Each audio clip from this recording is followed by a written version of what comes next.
Anak raja pergi menyelam ke laut berbuih. Dari bunyi sambutan salam nampaknya belum makan kuih.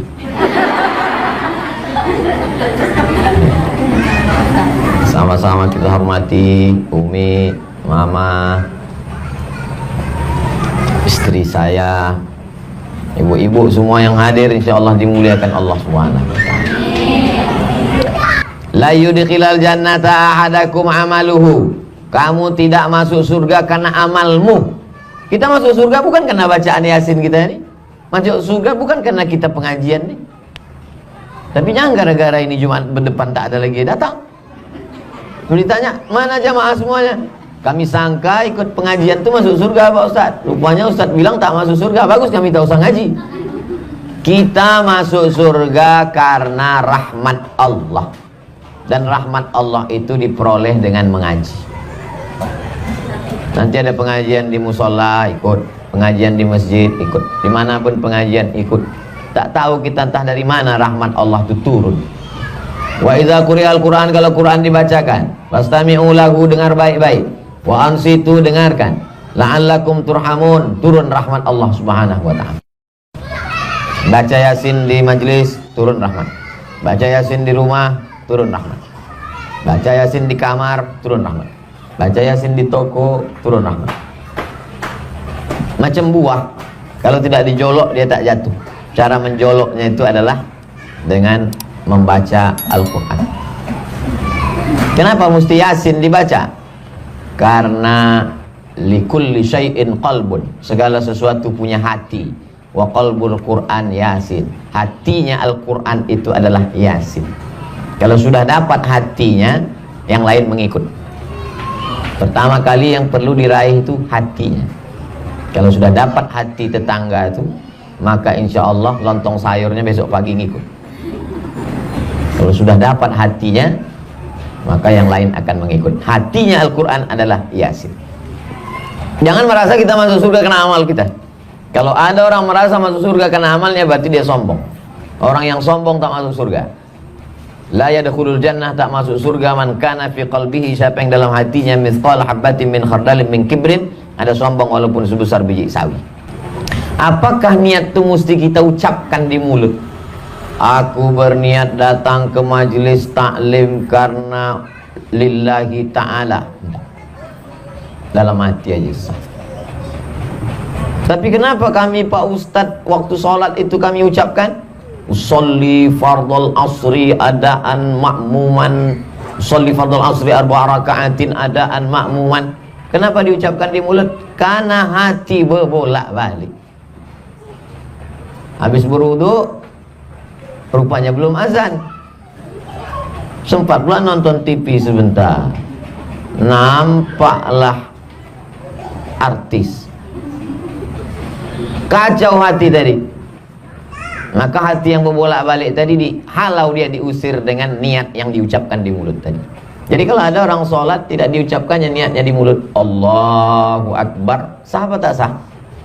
Sah, karena niat dalam hati. Begitu juga dengan niat segala perbuatan.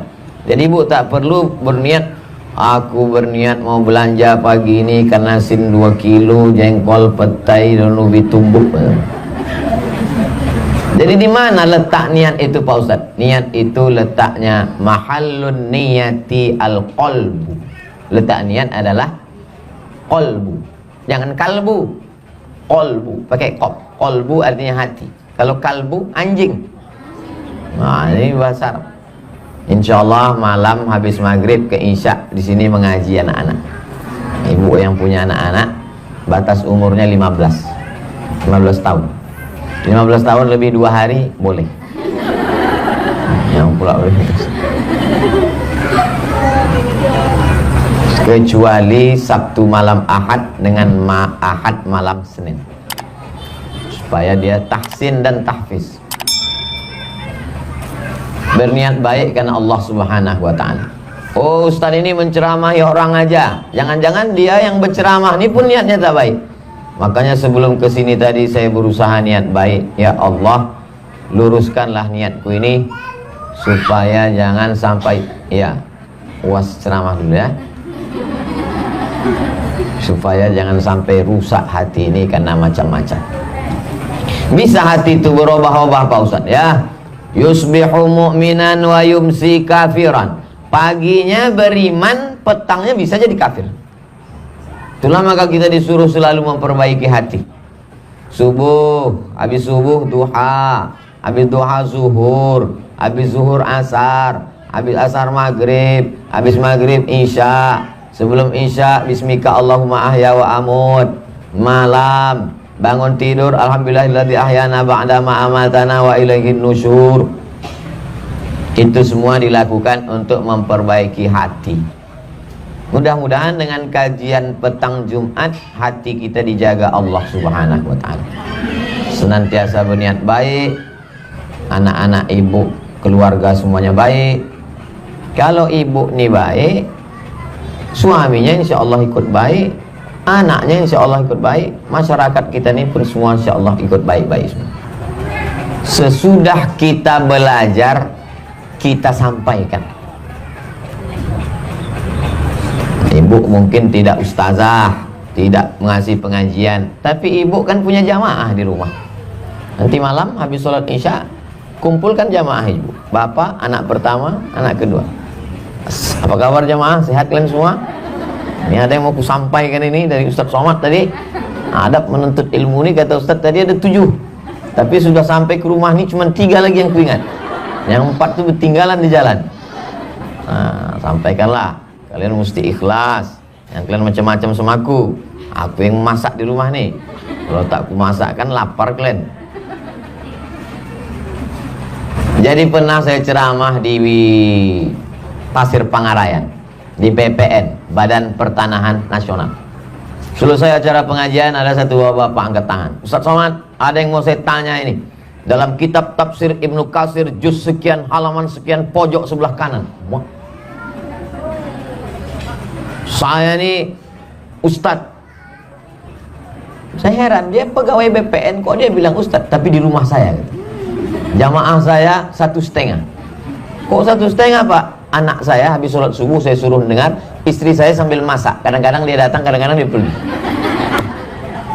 Satu hari dibacakannya tafsir Ibnu Katsir terjemah bahasa Indonesia. Mantap. Jadi kalau tak bisa kita ajar orang banyak, paling tidak kita ajar di rumah kita sendiri, maka itu luar biasa. Ibu ajar. Saya dulu almarhumah mak saya, dia tidak ustazah, dia tidak profesor, dia tidak doktor, tak ada S1, S2, S3. Tapi kalau habis pengajian itu sampai ke rumah, dididiknya, disampaikannya. Dari mana dapat kau mainan nih tadi? Kadang kita kecil main-main tepi jalan, nampak mobil-mobilan, bawa pulang ke rumah. Pas mau tidur, dari mana dapat nih? Dari jalan mak, balikkan tempat kau dapat tadi. Nanti di akhirat mobil ini membesar, kau pikul di hadapan Allah SWT. Sekarang barulah saya paham, rupanya itu ada ayatnya. Cuman disampaikannya isinya, tak ingat di ayatnya. Wa may yaghlul, siapa yang curang, ya'ti bima ghalla yaumal qiyamah, dia akan memikul kecurangannya pada hari kiamat. Oh, ini yang kata maksud. Ya, jadi nasihat dari guru kadang tak masuk ke telinga kita, tapi nasihat dari ibu, kau tidak akan diterima Allah amalmu kalau tidak dengan ilmu. Maka itu akan masuk ke telinga mereka. 9 bulan 10 hari kau kukandung, 2 tahun kau kususukan, berurai air mata aku membesarkanmu, 3 kali hari raya aku tak beli baju gara-gara sekolahmu. Maka jangan sampai kau menjadi orang jahat. Itu masuk ke hati dia.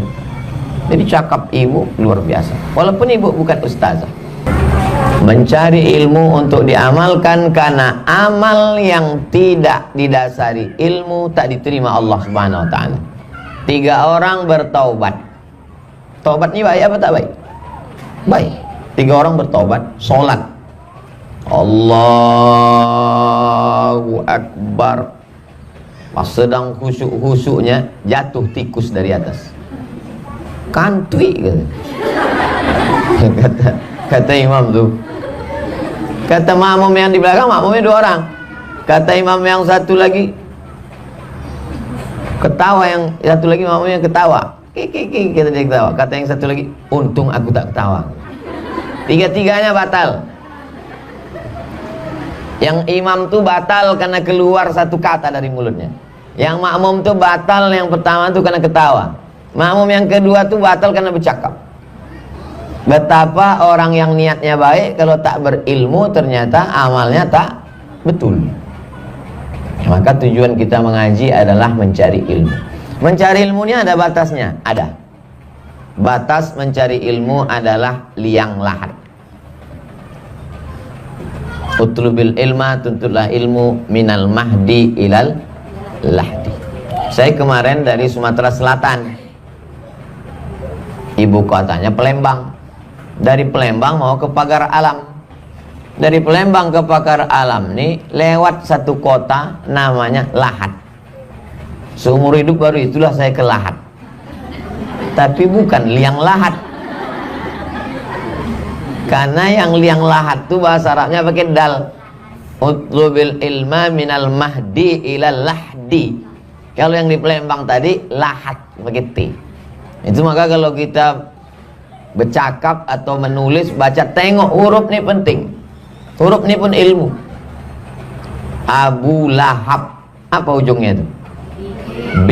Abu Lahab. Itu ada rumah makan di Jalan Impres. Rumah makan Abu Lahab. Tapi ujungnya P. Lahab. Lahab itu makan lahab. Jadi tujuan kita belajar mencari ilmu supaya amal kita betul. Ustadz Somad udah berhenti Ustadz belajar? Belum. Sampai sekarang saya masih belajar. Belajar dari buku, belajar dari berjalan. Jumpalah saya sama orang umurnya 83 tahun. Kata dia, Ustadz Somad, aku minta kepada Allah, jangan matikan aku ya Allah sebelum 3 masjid yang sedang kubuat selesai. Jadi ditawarnya umurnya sama Allah dengan cara bangun 3 masjid. Mudah-mudahan kita sebelum mati bangun masjid. Tak sanggup bangun masjid, kasih 1 sak semen. Tak sanggup kasih 1 sak semen, 1 batu bata.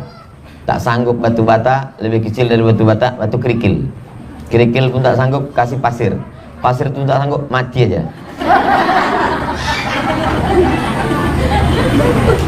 Jadi tujuan tak ada tak bukan adalah untuk mencari ilmu, supaya kalau sudah berilmu amal kita jadi benar.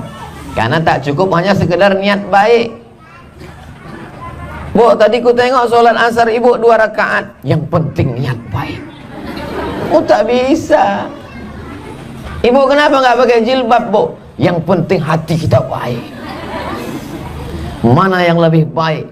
Anak kita tidak pakai jilbab tapi tidak pacaran, daripada berjilbab tapi dibonceng orang. Ini orang otaknya sungsang. Itu tidak, dua-duanya tak baik. Yang berjilbab pacaran itu pun tak baik. Yang tak berjilbab tidak pacaran itu pun tak baik, karena dia tidak menutup aurat. Itu yang membuat pertanyaan itu tidak berilmu. Yang menjawab itu pun bingung karena tak berilmu juga. Sanggupkah Allah mengangkat batu yang tak sanggup untuk dia ciptakan? Mana ada kata tidak bagi Allah? Tak ada tak mampu bagi Allah. Innama amruhu iza arada syai'an ayakula lahu kun fayakun. Nah, jadi maksud dari mencari ilmu ini adalah supaya amal kita betul. Itu adab yang kedua. Jadi nanti muncullah keingintahuan kita, ingin tahu macam mana sholat yang betul, ingin tahu macam mana puasa sunat yang betul, ingin tahu macam mana menutup aurat yang betul, ingin tahu macam mana bertetangga yang betul, supaya amal kita betul. Karena itulah yang akan kita bawa mati menghadap Allah Subhanahu wa ta'ala. Ini atap ini dipasang oleh tukang atap, tapi tukang atap mati tidak bawa atap. Tapi insya Allah ketika dia pasang ini, benaung kita, setetes 2 tetes dapatnya mengalir pahala. Itulah maka berbuat baik berdasar dengan ilmu yang betul.